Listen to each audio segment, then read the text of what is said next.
Pusat Pelaporan dan Analisa Transaksi Keuangan ini adalah lembaga independen. Ini adalah intelijen keuangan, intelijen finansial. Tapi kenapa dia ditaruh di sekretaris? Kepala PPATK sekretaris sebuah komite yang harus dia lapor. Nah, ketua komitenya ngocek keluar. Padahal di dalam pasal 92 tadi dikatakan dengan tegas tugasnya melakukan koordinasi, bukan menjatuhkan. Nggak tahu saya pasal 92 ini timbul untuk apa. Padahal satu sisi independen.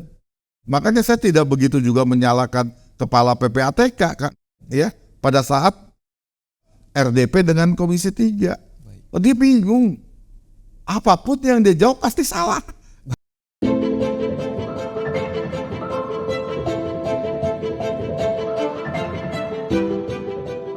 Assalamualaikum warahmatullahi wabarakatuh. Dengan saya Denny Hamdani dalam program Serambi Adi Warman. Serambi Adi Warman merupakan program edukasi hukum yang mana akan membahas tentang permasalahan keadilan yang hangat terjadi di kalangan masyarakat. Program official Adi Warman ini juga melakukan penelusuran hukum serta mengemasnya dalam bentuk karya jurnalistik bertujuan untuk memberikan pemahaman hukum sesuai undang-undang yang berlaku di Indonesia. Dalam tema kali ini, Serambi Adi Warman akan membahas tentang gempar 349 triliun rupiah TPPU, Mahfud MD dituduh membuat kegaduhan. Baiklah, sebelum acara kita mulai, mari kita simak tayangan berikut ini. Jadi rapat ini sebenarnya kita selenggarakan untuk mendapatkan satu kejelasan dari suatu kehebohan yang terjadi, ya, yang menimbulkan macam-macam. Apa yang ditimbulkan? Ketidakpercayaan kepada pejabat negara, ketidakpercayaan pada pajak, gitu kan? Kemudian pertanyaan macam-macam, 349 itu apa dan sebagainya. Laporan hasil pemeriksaan yang saudara temukan di situ, ini kan sifatnya intelijen, Pak, ya. Tidak boleh disampaikan kepada pihak lain kecuali bahwa saudara memberikan laporan kepada Presiden dan DPR, bukan kepada pihak lain. Kenapa? Ini adalah sumber, ini adalah kerahasiaan yang betul-betul harus dijaga. Karena ini akan membuat gaduh ketika saudara memberikan laporan terhadap orang-orang yang tidak punya tanggung jawab untuk itu. Ada kewajiban untuk menyampaikan laporan kepada Presiden dan DPR. Kepada menteri saja tidak boleh. Menko apapun lah. Hemat saya seperti itu. Jadi ini saya tanpa mengurangi rasa hormat, saya juga ingin menyampaikan kepada Pak Menko dan seluruh yang menjadi anggota tim ini. Nggak ada kewenangannya di sini untuk mengumumkan. PPATK dalam melaksanakan tugas dan kewenangannya bersifat independen dan bebas dari campur tangan dan pengaruh kekuasaan manapun. Clear ini, independen. Apalagi populer dengan sebutan financial intelligence. Jadi intelijen keuangan. Agak unik kalau intelijen tiap hari tampil di televisi. Yang namanya intelijen hampir tidak kita ketahui. Kemudian kepada siapakah PPATK bertanggung jawab? Hanya satu saja, kepada Presiden, titik itu. Kita diajarkan penghormatan antar lembaga, Pak. DPR ini, Pak, tahu semua orang salahnya, Pak. Aibnya tahu. Tapi kami berdisiplin, tidak mengumbar aib. Karena buat apa aibnya diumbar kalau masalahnya nggak selesai? Itulah DPR, Pak. Tapi kita jaga betul penghormatan antar lembaga. Bagaimana kalau kami serang si A rakyat tidak percaya sama si A, gaduh lagi. Bagaimana kalau kita lihat polisi nggak benar, kita katakan polisi nggak benar, gaduh lagi. Kita tahan, Pak. Selalu kita katakan mereka baik. Nanti koreksinya di ruang tertutup. Orang ini ribut kan karena statement dari PPATK. Tiba-tiba begitu ada begini-begini, begono, wah nggak ada korupsi di Kementerian Keuangan. Maksud saya kan begini, bukan begitu, kan begini. Pahami juga, banyak yang tidak satu frekuensi pemahaman keilmuannya dengan bapak-bapak yang pintar-pintar ini. PPATK hanya melaporkan kepada Bapak Presiden dan DPR. Apakah saudara sudah pernah melaporkan kepada Bapak Presiden? Sudah atau belum? Untuk kasus ini sudah kami sampaikan melalui Pak Mensetkap. Pak Pramono Anung. Karena beliau yang telepon. Hah? Siapa yang telepon? Iya. Siapa yang telepon? Mensetkap ya. Saya tahu PPATK itu kan independen. Apakah saudara yakin laporan Anda itu sudah sampai ke meja Bapak Presiden? Bapak mungkin bisa tanya Pak Menko nanti. Loh, Izin Pak, saya saya tidak tanya. Anda kepala PPATK. Pak Beni, saya tanya. sebentar Pak Beni. Teman-teman, kalau ini agak sensitif, bagaimana kita rapatnya tertutup saja? Pak Ketua, apa yang sensitif Pak Ketua? Jangan Pak. Saya jadi curiga sama Pak Ketua ini. Enggak, ini mau enggak kan ini usul. Enggak, usul. ini- Wah, entar dulu. Wah, kemarin PPATK bukan. aja buka data di publik, nggak ada tutup. Saya dengar dulu teman-teman. Ini rapatnya ditutup, gimana ceritanya? Jangan lupa share, like, dan juga subscribe Serambi Adi Warman. Sahabat Serambi Adi Warman di rumah, saat ini kita sudah kedatangan Bapak Adi Warman. Baiklah kita sapa terlebih dahulu. Assalamualaikum Pak Adi Warman. Waalaikumsalam warahmatullahi wabarakatuh. Bagaimana kabarnya Pak? Alhamdulillah baik. Bang Denny gimana kabarnya? Alhamdulillah baik Pak. Sehat, Pak. Puasanya? Alhamdulillah lancar Pak. Gimana Pak? Lancar puasanya Pak? Alhamdulillah tidak. Semangat ya Bang Denny. Baik, terima kasih Pak. Pak Adi, dari tayangan video tersebut kita sudah melihat bahwa ternyata statementnya Kepala PPATK telah membuat gaduh di masyarakat luas. Bagaimana Bapak menilainya Pak?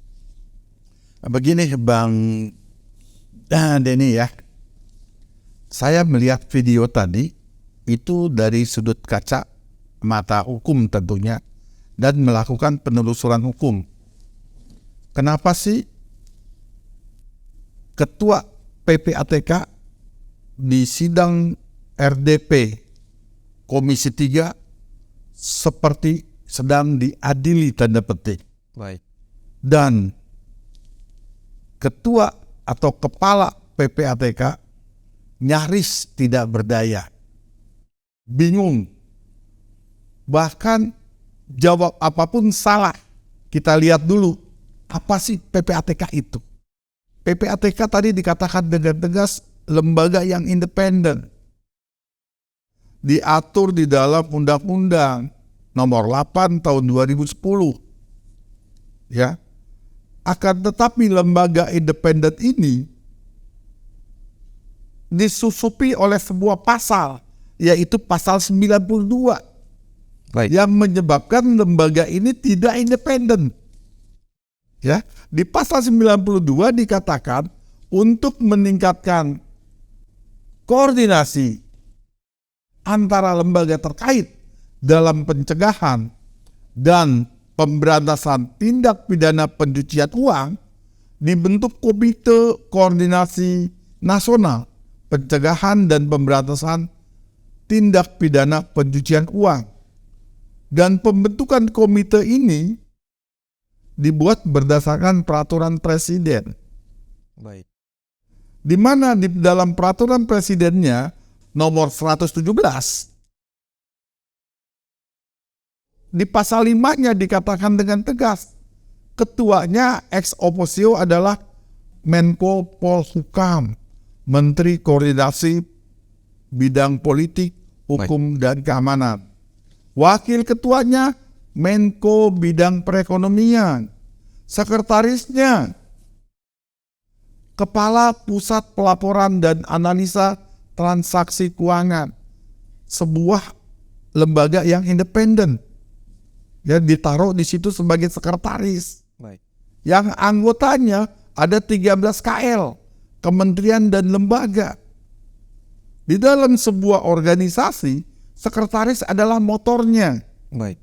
Nah, saat sekretaris itu ditanya oleh ketuanya, suka tidak suka, dia harus loyal, dia jawab. Baik. Dia jawab. Satu sisi, dia harus independen. Baik. Tidak dijawab, dia salah. Baik. Nah, ini problematika hukum kita. Kita lihat coba di dalam Undang-Undang Nomor 12 Tahun 2011. Baik. Ya, tentang tata urutan perundang-undangan, hierarki peraturan perundang-undangan. Baik. Di situ diterangkan di pasal 7-nya, ya, ada hierarki peraturan perundang-undangan, ada undang-undang, dan di dalam undang-undang tadi di bawahnya itu ada peraturan pemerintah, ada di situ peraturan presiden. Nah, keberadaan komite ini, Komite Koordinasi Nasional ini adanya dengan peraturan presiden. Disitulah muncul ego sektoral dari DPR begitu Pak? Enggak, ini enggak ada kaitannya sama DPR dulu. Baik. Ini kaitannya adalah ketua komite TPPU. dengan ketua lembaga independen tadi, Baik. itu terjadi benturan Baik. yang disebabkan oleh aturan undang-undang tadi. Baik. Satu sisi, Kepala Pusat Pelaporan dan Analisa Transaksi Keuangan, Kepala ya, PATK ini adalah lembaga independen yang bahasa sederhananya orang ngomong, Baik. ini adalah intelijen keuangan, intelijen finansial. Tapi kenapa dia ditaruh di sekretaris? Di sebuah susunan komite TPPU, Komite Nasional, Koordinasi Nasional ini. yang dibentuknya hanya melalui perpres Pak ya untuk ketuanya Pak ya? Bukan, memang ini dibentuk oleh Perpres, tapi amanat dari pasal 92. Paham kan? Baik. Amanat dari pasal 92. Nah, undang-undang ada pasal 92 ini menyebabkan PPATK itu tidak independen lagi.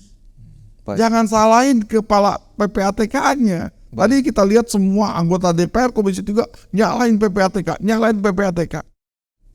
PPATK tidak independen karena ada pasal 92. Baik. Pasal 92 ini harus kita uji.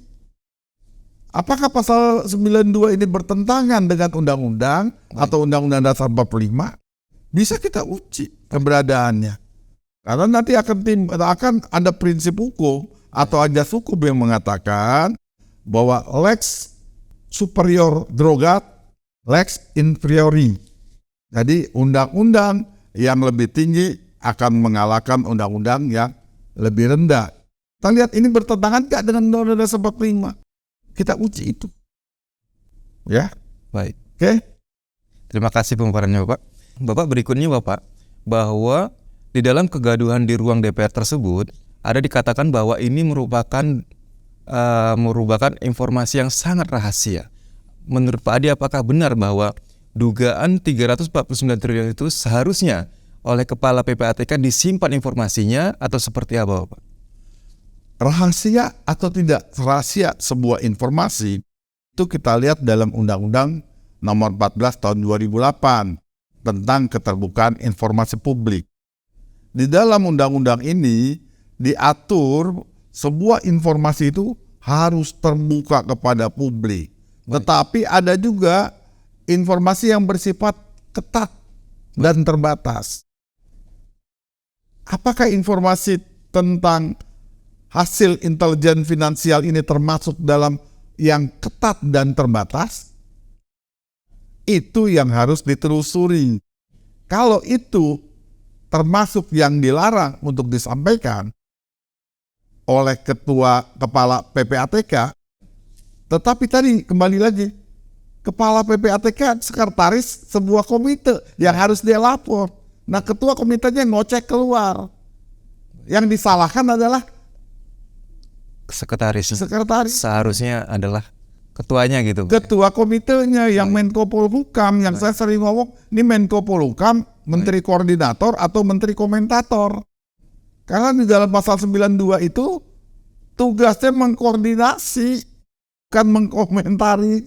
Ini persoalannya ya.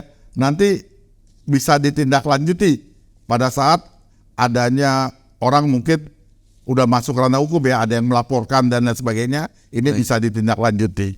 Baik Pak Adi, jika memang ini masuk kategori informasi yang dirahasiakan dalam Undang-Undang TPPU, adakah... Bukan Undang-Undang TPPU. Baik, dalam Undang-Undang Informasi Publik. Bicara tentang kerahasiaan, adanya di Undang-Undang Informasi Publik. Baik Pak Adi, maksud saya adalah jika memang ini merupakan rahasia, adakah sanksi bagi mereka yang menyebarkan informasi terkait TPPU itu sendiri Pak Adi? Ada di dalam pasal 11. Ya, di dalam pasal 11 Undang-Undang Nomor 8 Tahun 2010 itu ada larangan. Ya, ada larangan yang menyebarkan informasi. Dia harus wajib menyimpan rahasia. Di situ pejabat, pegawai PPATK, penyidik, penuntut umum, bahkan hakim sekalipun harus menyimpan rahasia itu. Dia akan dipidana apabila maksud dan tujuan menginformasikannya itu bukan karena menjalankan tugas. Nah, tidak dalam menjalankan tugas dia informasikan keluar, itu bisa dipidana. Nanti ada pendalaman dari penyidik, ya kalau ini tadi masuk ada yang melaporkan misalkan akan didalami. Yang terlibat siapa saja, apakah ketua komitenya atau Menko Polhukamnya ataukah kepala PPATK-nya. Ya, itu akan didalami dengan sanksi hukum berapa? 4 tahun penjara. Itu jelas. Di pasal 11 ini Pak Adi ya? 11 Undang-Undang Nomor 8 tahun 2010. Baik. Terkait pernyataan Pak Adi tadi, memang ternyata ada Pak Adi bahwa organisasi masyarakat baru-baru ini Pak Adi itu mengancam Kepala PPATK akan melaporkan ke Barreskrim Polri atas dugaan tindak pidana kerasan dokumen, tindak pidana pencucian uang. Melihat hal tersebut Pak Adi, bagaimana tanggapan Pak Adi? Itu mungkin baru mengancam ya. Saya kebetulan Ketua Umum Gerakan Nasional Pemberantasan Korupsi sedang melakukan penelaahan lebih tajam, lebih dalam untuk melaporkan Menko Polhukam selaku Ketua Komite Nasional ini, Komite Nasional TPPU ini, yang mempublish keluar. Sifatnya seperti apa? Apakah ada dokumen yang disampaikan keluar atau hanya informasi aja? Itu kita lagi lakukan pendalaman. Apabila unsur-unsur pidananya terpenuhi, saya yakin Gerakan Nasional Pemberantasan Korupsi akan melaporkan. Jadi bukan hanya tadi organisasi lain, tapi kita juga melaporkan. Yang dilaporkan bukan kepala PPATK aja, tapi Menko Polhukam juga.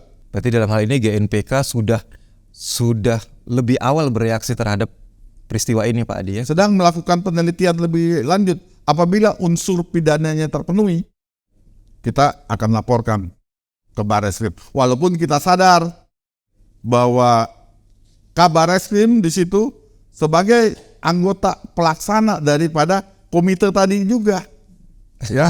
Jadi di kita itu persoalan yang hukum kok. Peraturan perundang-undangan di kita tuh saling ngunci. Jadi itu luar biasa pusing. Jadi tidak Sekarang contoh, misalkan dilaporkan, Kabarreskrim menindaklanjuti. Dia satu sisi adalah anggota tim, ya, Kapolrinya itu anggota komitenya, komite nasionalnya, yang tadi di pasal 5 Peraturan Presiden nomor 117. Nah, Kabarreskrimnya adalah pelaksananya. Yang dilaporinnya adalah ketua dari pelaksana komite tadi. Ketua komite tadi. Nah, pada saat ini kabaknya dipanggil sama Menko Polhukam, selesai itu barang. Ya. Luar biasa persoalan hukum di Republik kita. Makanya saya selalu melihat ini dari penelusuran hukum. Nanti manfaatnya seperti apa, kita laporkan atau tidak, kita lakukan pengkajian. Pengkajian terlebih dalam lagi Pak. Iya. Dalam video tersebut Pak Adi, ada salah satu anggota DPR yang juga mempertanyakan, apakah ini ada upaya politik dari Pak Menko Polhukam bersama Kepala PPATK untuk menjatuhkan Kementerian Keuangan. Bagaimana tanggapan Pak Adi? Wajar pertanyaan itu timbul. Karena sikapnya seperti ini. Padahal di dalam pasal 92 tadi dikatakan dengan tegas tugasnya melakukan koordinasi, bukan menjatuhkan. Nah, apabila ada penyimpangan dari tugasnya, maka orang curiga ada apa dengan cinta. Baik. Iya kan? Apalagi menjelang tahun politik, bahkan sudah masuk tahun politik. Tidak salah anggota dewan mempertanyakan itu. Baik. Ya, sekarang Pak Mahfud harus membuktikan bahwa beliau bekerja masih dalam koridor hukum. Dan beliau adalah menteri koordinator, bukan menteri komentator. Baik. Nah, itu penting. Bukan menteri komentator Pak Adi. Ya. Jika demikian Pak Adi, bagaimana atau upaya apa yang harus dilakukan oleh pemerintah agar peristiwa ini tidak terjadi lagi di masa yang akan mendatang? Yang pertama, perbaiki regulasi hukum kita. Baik. Jangan ada tumpang tindih seperti ini. Jangan ada pasal penyusupan seperti ini. Dibentuk sebuah lembaga untuk independen, tetapi dikunci dengan ada satu pasal yang membuat dia jadi banci. Ya. Jadi pasal tersebut banci. Ini persoalan ya. Nggak tahu saya pasal 92 ini timbul untuk apa. Padahal satu sisi independen. Makanya saya tidak begitu juga menyalahkan kepala PPATK kan pada saat RDP dengan Komisi 3. Dia bingung. Apapun yang dia jawab pasti salah. Karena aturannya salah gitu. Dari awal aturannya sudah salah gitu. Iya, itu persoalan kita. Maka perbaikilah pasal-pasal atau undang-undang yang sedemikian rupa. Ya, makanya produk hukum di kita, Pak Jokowi itu ngomong jangan terlalu banyak peraturan, jangan terlalu banyak undang-undang, menjelimet sendiri. Nah ini Di sini terbukti. terbukti jelimet. Omongan Pak Jokowi benar. Nah segera perbaiki kalau jelimet kayak begini. Ya. Terima kasih Pak Adi atas pemaparannya. Terima kasih kembali. Sangat mencerahkan. Semoga tidak ada kegaduhan lagi di masyarakat luas. Demikian acara bincang-bincang kali ini. Semoga ilmu hari ini dapat bermanfaat tidak hanya bagi saya tapi juga bagi masyarakat luas yang ada di rumah pastinya. Untuk mendukung program edukasi hukum ini agar tetap eksis, mohon dapat tekan tombol subscribe, like, komen channel Serambi Adi Warman.